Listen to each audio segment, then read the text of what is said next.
staying with that theme, the unemployment rate keeps rising and many people are being let go from their jobs. That's the reality. Phoebe Ntsomi is just one of many people who had to make a plan to survive after losing her job. Ntsomi was let go from her HR position. She started a laundry service in the heart of Alexandra Township. She joins me now for a brief conversation about her journey towards entrepreneurship and making a living, really. Phoebe, tell me about, the journey from, what we call a secure job in HR, corporate, employed, etc., and then the reality of being let go but needing to go on. You can't throw your hands in the air and give up. Just tell me about that transition. Good afternoon, Thulasizwe. I started a side hustle whilst I was still working at an automotive company in 2018. So this business of mine, it started in 2018, and we are based in Alexandra Township.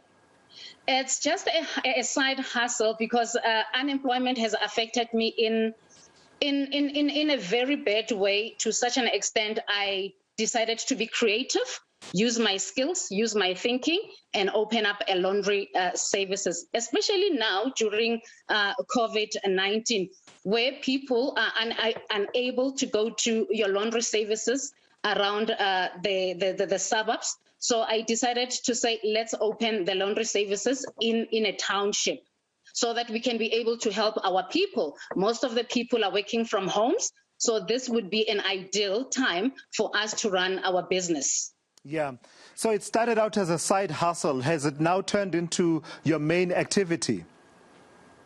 It has started as a side hustle. It has turned into a main activity. However, I've got two other side hustles, which is the spaza shop, as well as the selling of the hard body chickens. So I run three side hustles at the same time with the help of my brother. Wow, that is absolutely incredible.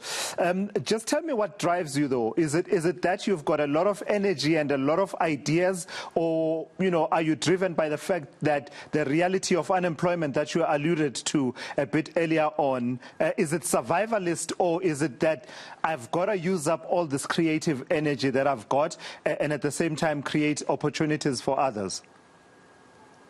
I would say it's opportunity that was created to help others, to help the community of Alexandra, and as well as the skill that I have. I'm a people's person. I don't like to sit and say I can't do ABC.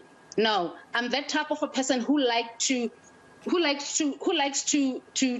try on different activities, try on different skills, be creative. I can't just sit and say, I'm from a township, therefore I can't do A, B, C, D. No.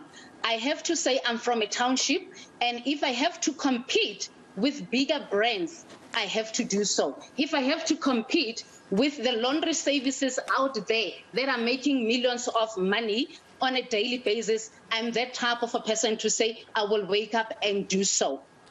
So, yeah, hence I'm saying it's all about helping the community of Alexandra as well. So, Phoebe, just in terms of broader interventions by government, by other stakeholders within the economy, private sector, etc., what would you say would be the key to unlocking more of the potential of the people of South Africa like you, especially in areas such as Alexandra and other townships? What can government and other stakeholders do to, help people to use their energies in the way that you have done? All I can say right now, Thulasizwe, is just to in Alexandra, we do have recreational centers, a lot of recreational centers that the government is not making use of it. Why don't government come to township like Alex, Soweto, maybe Tembisa, and start to open up small business functions where people will be able to be taught, where people will be given ideas skills as to if you've got a degree, if you have completed your studies in HR, in tourism, this is what you can do. Instead of government coming up with a solution of giving people 350s. For me, 350 doesn't do anything, but I believe government should go out there and be creative and come up with ideas of keeping us unemployed people, keeping us going on a daily basis, coming up with ideas, advices as to if you can't run a business, this is what you can do. This is how you can build yourself. This is how you can keep yourself busy. That's what I believe. Because in Alexandra, we do have recreational centers that are not being utilized by anyone else. They are there, but no one is using that. Well, hopefully someone is listening, Phoebe. From what you are saying, sounds like a really good idea to me. And I juxtapose that just in the last 30 minutes or so, we've heard some really great ideas about what government and other stakeholders can do to unlock the potential of the people of South Africa. I'm out of time, Phoebe. I was going to ask you to explain to the people who may not know what a hard-body chicken is, which is one of the other businesses that you do run. But I'll leave it at that. Those who know will explain to those who don't know what a hard-body chicken is. It's also called umleqwa, by the way. So if you don't know, really just try and ask someone who's close by. The bottom line is it's grain-fed mostly and reared in, usually in rural settings, no genetic modified, etc. Yeah, and it does have a certain taste that people do prefer.